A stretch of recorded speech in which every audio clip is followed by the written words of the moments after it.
कल रात जो हुआ उसने समूची दुनिया को अंदर से हिला दिया है।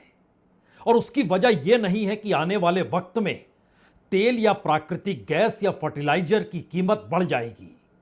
नया सवाल तो यह है कि दुनिया जिस एनर्जी पर टिकी हुई है, अगर वो एनर्जी ही खत्म हो जाए तो दुनिया खुद को कहां खड़ा हुआ पाएगी। जी, यह एक ऐसी स्थिति है जिसके बाद कोई इकोनॉमी, कोई कीमत, कोई इन्फ्लेशन, कोई शेयर बाजार कुछ भी मायने रखता नहीं है, क्योंकि दुनिया के सबसे बड़े नेचुरल गैस फील्ड पर हमला हुआ। और हमला करने वाले देश ने क्या सिर्फ और सिर्फ अपने बूते हमला कर दिया, यानी इजराइल का यह हमला अमेरिका की जानकारी के बगैर था, या फिर अमेरिका को जानकारी थी और अमेरिकी राष्ट्रपति ही झूठ बोल गए?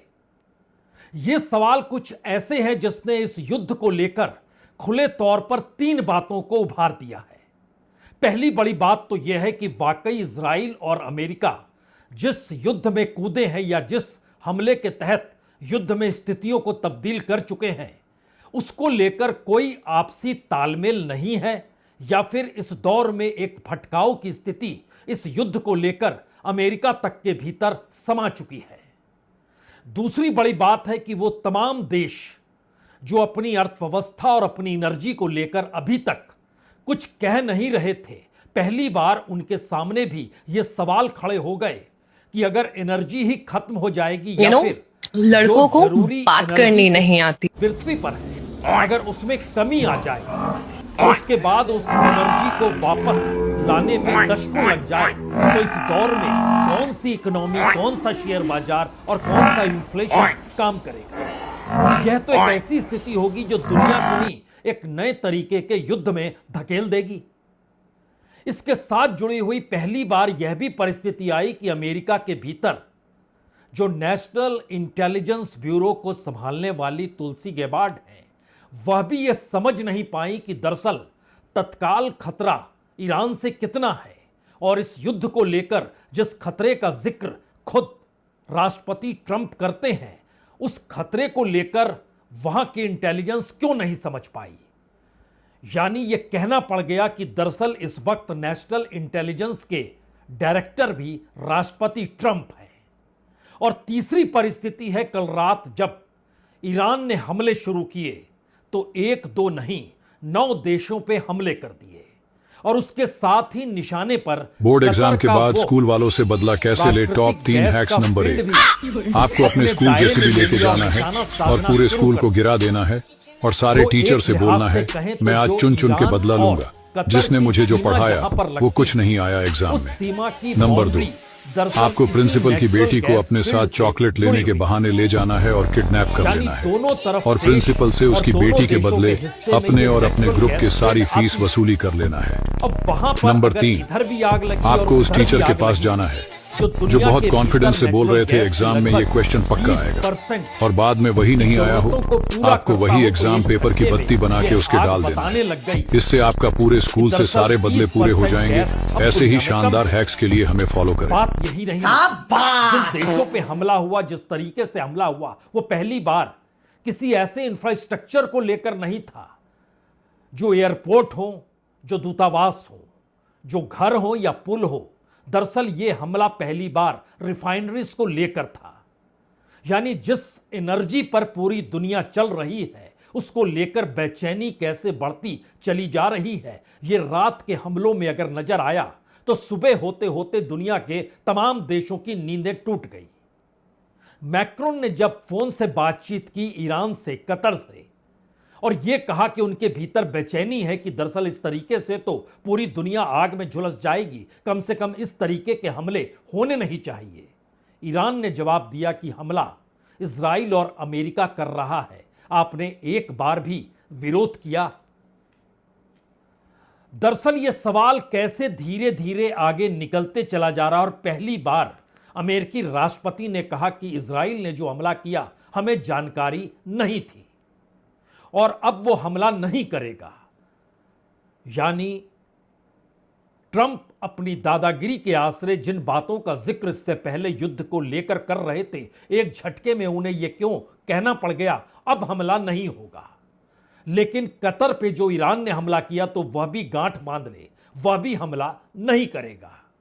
हमें लगता है कि आज दरअसल इस बात की शुरुआत दो परिस्थिति से होनी चाहिए। एक तो कल रात जो ताबड़तोड़ हमले हुए, दूसरी बड़ी बात है कि आखिर पूरी दुनिया के सामने नया संकट जिस नेचुरल गैस फील्ड में लगी आग को लेकर है, उस दृश्य को इसलिए देखना चाहिए क्योंकि अगर वो ईरान में आता है तो उसको साउथ पार्स कहते हैं, और अगर वो दूसरी तरफ कतर है वहां चला जाता है तो वो रास लफान इंडस्ट्रियल क्षेत्र हो जाता है।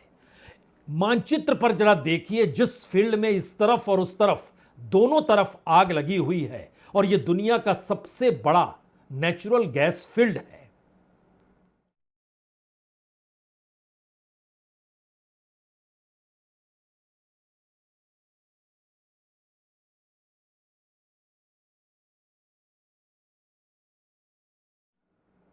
यानी मानचित्र से आप समझ सकते हैं कि दरअसल यह पूरा का पूरा एक ही भंडार है जो दुनिया के दो हिस्सों में पड़ता है, और जो पृथ्वी पर प्राकृतिक गैस का सबसे बड़ा क्षेत्र है।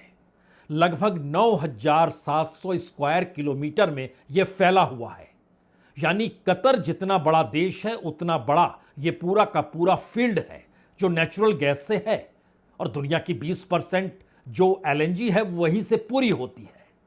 इसको बनाने में दशकों लग जाते हैं, और इस फील्ड को खासतौर से जो डेवलप किया गया उसमें 14 बरस लग गए।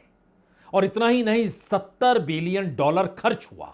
दोनों देशों के जरिए जो गैस निकाली जा रही थी, दोनों देशों ने माना कि अभी भी 90% गैस जमीन के नीचे है, सिर्फ 10% गैस का ही इस्तेमाल अभी हो रहा है। लेकिन जिस तरीके की आग लगी या अब जो परिस्थितियां विकट हो चली हैं, उसमें वो 90% गैस तक भी दोनों देश कैसे पहुंचेंगे अगर युद्ध और भयावह होते चला गया तो। और दुनिया के सामने इसलिए यह बड़ा संकट है क्योंकि एक झटके में एक बड़ा हिस्सा अगर गायब हो जाए तो दुनिया के भीतर क्या संकट होगा। भारत में भी इसी हिस्से से लगभग 35 से 50% तक का जो नेचुरल गैस है वो यहीं से आता है, और उसको नुकसान पहुंचा है। जाहिर है दोबारा बनाने में लगभग दशकों लग जाएंगे। आप कह सकते हैं ग्लोबल एनर्जी की स्थिति आने वाले वक्त में बदतर होने वाली है। आप यह भी सोच सकते हैं कि आने वाले वक्त में दुनिया के कई देशों को एनर्जी को लेकर राशनिंग करनी पड़ जाएगी, और जो अभी तक एनर्जी का एक्सपोर्ट कर रहे थे वह भी वहां रुक जाएंगे, ठहर जाएंगे। तो क्या यह ट्रंप की एक बड़ी गलती है? यानी किसी को भरोसा नहीं है कि अमेरिकी राष्ट्रपति को इसकी जानकारी नहीं होगी, क्योंकि सामान्य तौर पर इजराइल जब इस तरीके से अटैक करता है तो अमेरिकी केंद्रीय कमान को पूरी जानकारी वो देता ही है, और हमले की संभावना अगर ना के बराबर हो तब तो ठीक है, लेकिन ऐसी स्थिति है नहीं। यानी यह ऑपरेशन अकेले किया ही नहीं जा सकता है। तो क्या अमेरिका ने इस दौर में अपनी इकोनॉमिक पॉलिसी और फॉरेन पॉलिसी की दोनों की दिशा पर से नियंत्रण खत्म कर दिया है?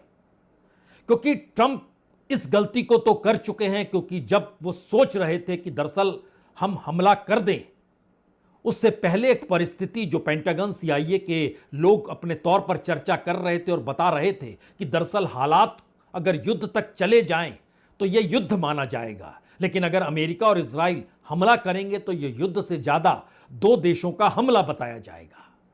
और ध्यान दीजिए, इस दौर में सब कुछ फेल हो गया। ट्रंप मानकर चल रहे थे प्रतिबंध हमने लगा दिए, आंतरिक दबाव ईरान के ऊपर है, अमेरिका इजराइल पहले परमाणु हमलों से वहां पर सब कुछ ईरान को कमजोर कर चुके हैं, जो वहां पर उच्च स्तरीय हत्याएं जो लगातार हो रही थी प्रदर्शनों के खिलाफ, उसके झटके सत्ता को लग चुके हैं। तो बिना शर्त आत्मसमर्पण वो तुरंत कर देगा, ये मानकर चला जा रहा था, लेकिन सब कुछ एक झटके में गलत साबित हो गया। तो क्या ट्रंप जैसा दबंग व्यक्ति अब और हमले नहीं करेगा, ये नारे इसलिए लगा रहा है क्योंकि इस दौर में दुनिया के तमाम देशों के सामने यह संकट है, अब वैश्विक नीति एनर्जी को लेकर क्या होगी। और बड़ी बात तो यह है कि इस हमले के बाद पहली बार ईरान ने यूनाइटेड नेशन से कहा, क्या आपने अपनी आंखें बंद कर रखी हैं, जुबान पे ताला लगा लिया है, क्योंकि कुछ भी नहीं कर रहे हैं और इस तरीके से एनर्जी पर हमला और उसको धुआं धुआं कर देना, आग लगा देना, ये सारी परिस्थिति, हालांकि इसके रिएक्शन और रिपकल्शंस जो थे वो तमाम जगहों पर नजर आने लगे। और ये नजर और आग की परिस्थिति में जरा एक और हम आपको नक्शा दिखलाते हैं कि कल रात जिन 9 देशों पर हमले हुए और उसके बाद जो नई परिस्थिति उभर कर सामने आई कि जिस तरीके के हमले ईरान ने कल रात किए, इन दोनों को एक साथ देखिए।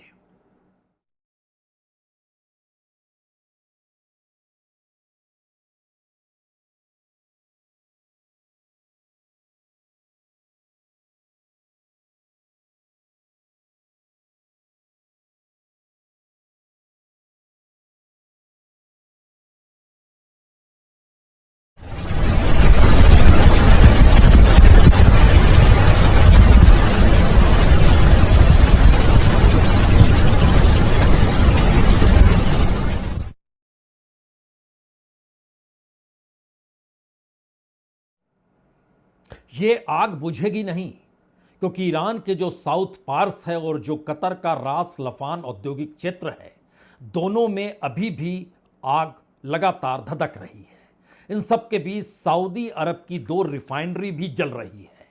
दरअसल कल रात कतर पर 14 बैलिस्टिक मिसाइल ईरान ने दागे। यूनाइटेड अरब अमीरात पर 13 बैलिस्टिक मिसाइल और 27 ड्रोन दागे गए। सऊदी अरब पर जो वहां का समरेफ रिफाइनरी है और जुबेल पेट्रोकेमिकल कॉम्प्लेक्स है, उस पर भी हमले हुए। उसका भी कुछ हिस्सा क्षतिग्रस्त हो गया, वहां भी आग लगी दिखाई देने लग गई।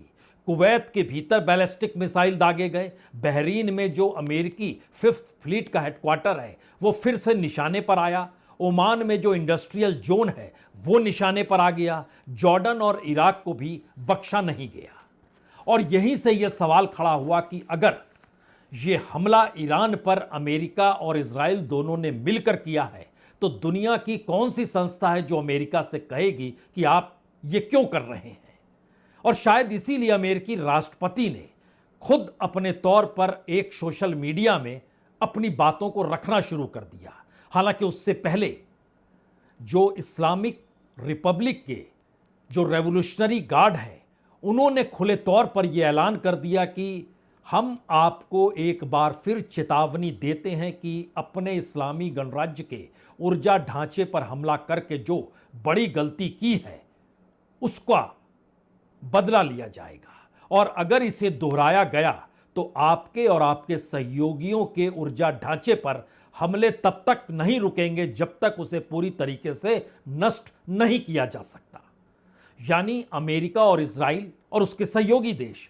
तब ट्रंप ने इसके बाद लिखा कि मध्य पूर्व में हुई घटनाओं को लेकर गुस्से में इजराइल ने ईरान के साउथ पार्स गैस फील्ड नामक एक ठिकाने पर हमला किया।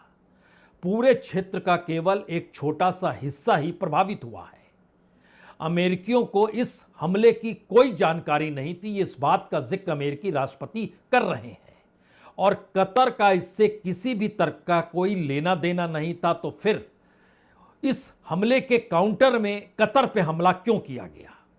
अमेरिकी राष्ट्रपति यही नहीं रुके, उसके बाद उन्होंने यह भी कहा कि दुर्भाग्य से ईरान को इन तथ्यों की जानकारी नहीं थी कि उसने बिना उचित कारण के कतर के एल्जियन ठिकाने और उस पर एक बड़े हिस्से पर हमला कर दिया। और अब इस बेहद अहम और कीमती साउथ पार्स फील्ड पर इजराइल की तरफ से कोई हमला नहीं किया जाएगा। यानी साउथ पार्स पर हमला इजराइल करता है तो अमेरिका को नहीं पता है। इजराइल इसके बाद भी कहता है हमले जारी रहेंगे, और अब अमेरिका कह रहा है इजराइल हमला नहीं करेगा।